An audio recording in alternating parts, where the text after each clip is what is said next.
Hello मेरे दोस्तों, इस वीडियो की शुरुआत करें उससे पहले मैं आपसे कुछ रिक्वेस्ट करना चाहूंगा। पॉइंट नंबर 1, प्लीज इस वीडियो को एंड तक देखिए as half knowledge can be dangerous. Point number 2, अगर आपको लगे कि इंडियंस को फाइनेंशियली लिटरेट बनाने में आप मेरी थोड़ी सी भी हेल्प कर सकते हैं तो इस वीडियो को लाइक और शेयर जरूर कीजिएगा।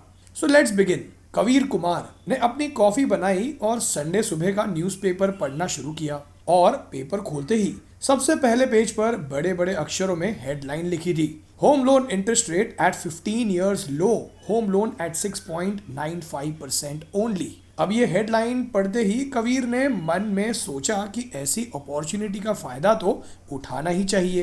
काफी महीनों से कबीर दूसरा घर खरीदने का सोच ही रहा था, एस पिछले कुछ सालों से ज्यादा अनसोल्ड इन्वेंट्री और पुअर डिमांड होने के कारण उसके सिटी में प्रॉपर्टी के रेट्स थोड़े से कम भी हुए थे और अब तो होम लोन पर इंटरेस्ट रेट्स भी कम हो गए हैं। और तो और छोटी सी डाउन पेमेंट देकर और बैंक का पैसा लोन पर लेकर प्रॉपर्टी खरीदी जा सकती है, प्लस उसी प्रॉपर्टी को रेंट पर देकर रेंट भी कमाया जा सकता है। वाह भाई वाह, कबीर ने मन ही मन में कहा। एंड आई एम श्योर कि कबीर की ही तरह कई सारे और भी ऐसे इन्वेस्टर्स हैं जिनके मन में कुछ ऐसे ही विचार आ रहे होंगे इस समय।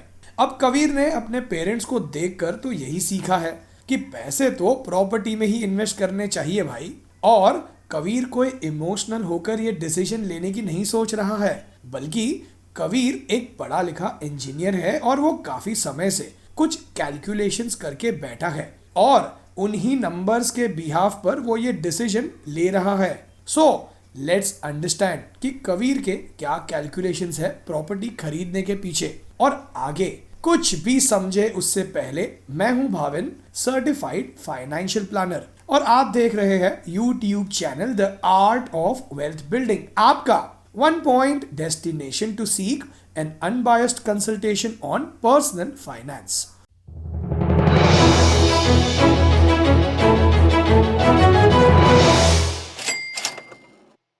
कबीर का पहला लॉजिक है कि वो कम अमाउंट का डाउन पेमेंट देगा और बाकी पैसे लोन ले लेगा। Let's look at these calculations. फिलहाल कबीर पुणे में रहता है और जो घर उसे पसंद है उसकी वैल्यू है करीब 1 करोड़ रुपीस।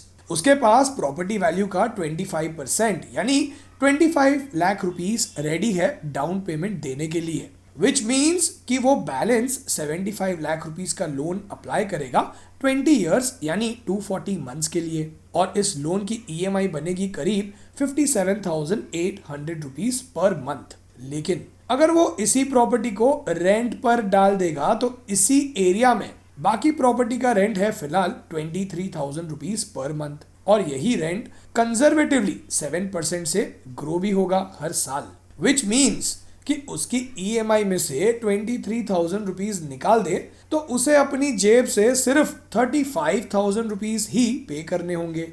अब 35,000 रुपीज पर मंथ कबीर के लिए कोई बड़ी बात नहीं है। वो पढ़ा लिखा है, उसकी वाइफ भी कमा रही है और उनके जॉब्स भी स्टेबल है। सो अब टोटल अमाउंट जो कबीर बैंक को पे करेगा वो होगा 57,800 इंटू 240 मंथ्स, जो है 1 करोड़ 38,74,000 रुपीस। लेकिन 7% रेंट इंक्रीज के हिसाब से जो टोटल अमाउंट उसे मिलेगा वो होगा 1 crore 12,73,000 rupees. So in short, Kabir के कैलकुलेशंस के हिसाब से जो प्रॉपर्टी उसे ईएमआई प्लस डाउन पेमेंट देने के बाद 1 करोड़ 63 लाख रुपीस की पड़ रही थी, वही प्रॉपर्टी अब रेंट मिलने के बाद उसे पड़ेगी करीब 51 लाख रुपीस की। अब कबीर के हिसाब से अगर प्रॉपर्टी की वैल्यू 7-8% से अप्रिशिएट होती है इन 20 इयर्स में, तो 20 इयर्स बाद इसी 1 करोड़ के प्रॉपर्टी की वैल्यू बढ़कर हो जाएगी करीब करीब 4 crore 66 lakh rupees, which means 4.66 crore minus net cost, that is 51 lakhs. Total profit जो कबीर एक्सपेक्ट करेगा वो है करीब 4 crore 15 lakh rupees in 20 years. Wow. अब ये सब कुछ मिलने के बाद भी कबीर ने सोचा कि उसे जो टैक्स बेनिफिट्स मिलेंगे सो तो अलग। प्रिंसिपल अमाउंट पे करने पर वो मैक्सिमम 1.5 लाख रुपीस तक का टैक्स डिडक्शन क्लेम कर सकता है under section 80C। Second home से मिलने वाले रेंट को उसे अपनी इनकम में ऐड करना होगा और वो 30% of the rental value tax benefit claim कर सकता है। प्लस वो 2 lakh rupees other sources of income पर भी क्लेम कर सकता है। अब कबीर के ये सारे कैलकुलेशन समझने के बाद आई एम श्योर कि आपने भी अब तक तो ये सोच ही लिया होगा कि ये सही समय है सेकेंड होम खरीदने का। लेकिन पिक्चर अभी बाकी है मेरे दोस्त। So now let's understand this same scenario from another angle. लेकिन इसे समझे उससे पहले फ्रेंड्स, अगर आप अपना पर्सनल फाइनेंशियल प्लान बनवाकर ये समझना चाहते हैं कि कैसे आप अपने पर्सनल फाइनेंशियल गोल्स जैसे रिटायरमेंट, किड्स एजुकेशन, वेकेशंस, घर खरीदना, कार खरीदना, किड्स मैरिज, इन्हें अचीव कर सकते हैं और कितने पैसे चाहिए होंगे आपको इन गोल्स को अचीव करने के लिए फ्यूचर में, तो व्हाट्सएप कीजिए इस नंबर पर अपना पर्सनल फाइनेंशियल प्लान बनवाने के लिए। तो अब आइए समझते हैं एक दूसरे एंगल से कि क्या सही में कबीर के कैलकुलेशंस के हिसाब से उसे सेकेंड होम में इन्वेस्ट करना चाहिए। सबसे पहला खर्चा जो कबीर कंसिडर करना भूल गया है अपने कैलकुलेशंस में, वो है सोसाइटी मेंटेनेंस चार्जेस, जो इजीली रेंटल वैल्यू का 20 to 25% तक हो सकता है। एंड सेकेंड, जो रेंट कबीर को प्रॉपर्टी पर मिलेगा उसे उस रेंट पर टैक्स भरना होगा और कबीर हाईएस्ट टैक्स ब्रैकेट में आता है तो उसे 30% का टैक्स देना होगा। तो आइए अब समझते हैं कि उसके सेकेंड होम का एक्चुअल कॉस्ट कितना होगा।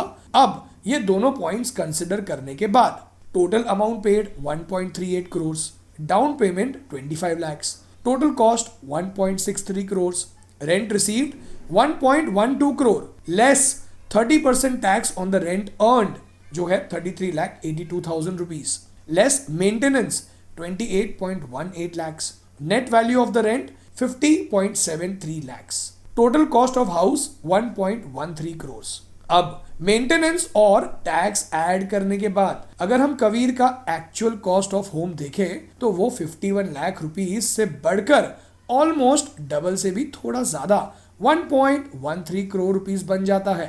अब कबीर ने रियल एस्टेट प्राइस अप्रिसिएशन को 8% कंसिडर किया है, लेकिन इन रियलिटी पिछले 10-12 सालों में प्रॉपर्टी प्राइसेस ऑलरेडी इन्फ्लेटेड होने के कारण और डेवलपर्स के पास आज भी काफी सारी अनसोल्ड इन्वेंट्री अवेलेबल होने के कारण प्रॉपर्टी अप्रिसिएशन 6% से ज्यादा कंसिडर नहीं करना चाहिए उसे। सो लेट्स सी कि उसका एक्चुअल प्रॉफिट अब कितना होगा। अब कबीर के हिसाब से उसका total cost to acquire property बनता है 51 लाख रुपीस और प्रॉपर्टी अप्रिसिएशन बनता है 4.66 crore after 20 years, 8% property appreciation के हिसाब से। और कबीर के हिसाब से उसका प्रॉफिट बनता है 4.66 करोड़ माइनस 51 लाख रुपीस जो है 4.15 crore rupees.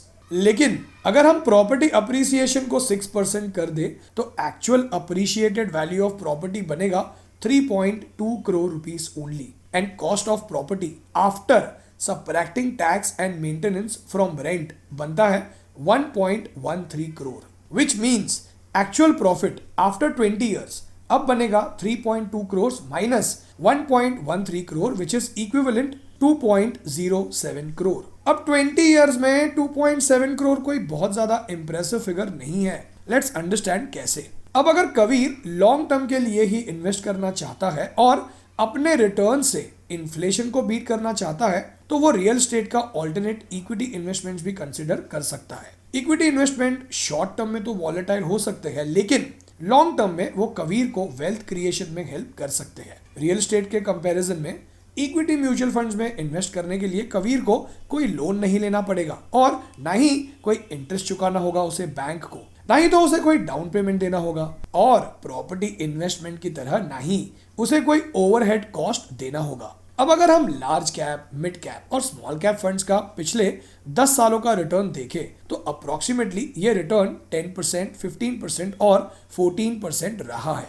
So let's assume कि कबीर प्रॉपर्टी की जगह इक्विटी में इन्वेस्ट करता है और on an average 12% return earn करता है इन 20 इयर्स में। अब 12% रिटर्न के अनुसार 25 लाख रुपीस कबीर प्रॉपर्टी में डाउन पेमेंट की जगह इक्विटी में इन्वेस्ट करता है तो 20 इयर्स बाद उसके पास होंगे 2.41 करोड़ और कबीर जो 75 लाख रुपीस का होम लोन लेगा, जिसकी EMI 57,800 रुपीस बनती है, उसमें से अगर हम 23,000 रुपीस रेंट का निकाल दें जो प्रॉपर्टी में इन्वेस्ट करने पर उसे मिलता, और बैलेंस अमाउंट जो है अप्रोक्सीमेटली 35,000 रुपीस जो अगर वो हर महीने इन्वेस्ट करता है, तो 240 मंथ्स या 20 इयर्स बाद उसके पास होंगे 3.48 करोड़। सो टोटल वैल्यू जो उसके पास होगी वो है approximately 5.89 crore compared to 2.07 crore जो उसके पास प्रॉपर्टी में इन्वेस्ट करने पर होंगे। 20 इयर्स बाद प्रॉपर्टी बेचने पर कबीर को 20% का कैपिटल गेन टैक्स भरना होगा, लेकिन इक्विटी के बेचने पर उसे 10% का कैपिटल गेन टैक्स भरना होगा। So let us now look at few other points जो इक्विटी को सेकेंड प्रॉपर्टी इन्वेस्टमेंट से बेटर ऑप्शन बनाते हैं लॉन्ग टर्म में। लेकिन इन पॉइंट्स को समझे उससे पहले अगर आप अपना पर्सनल फाइनेंशियल प्लान बनवाकर ये समझना चाहते हैं कि आपके गोल्स के हिसाब से क्या सही इन्वेस्टमेंट स्ट्रैटेजी रहेगी आपके लिए, तो व्हाट्सएप कीजिए इस नंबर पे अपना पर्सनल फाइनेंशियल प्लान बनवाने के लिए। Point number 1, principal payment of home loan के जिस सेक्शन 80C टैक्स डिडक्शन पर कबीर डिपेंड कर रहा है, उस डिडक्शन के लिए होम लोन EMI भरना जरूरी नहीं है। वही सेम डिडक्शन PPF या ELSS में पैसे इन्वेस्ट करके भी क्लेम किया जा सकता है।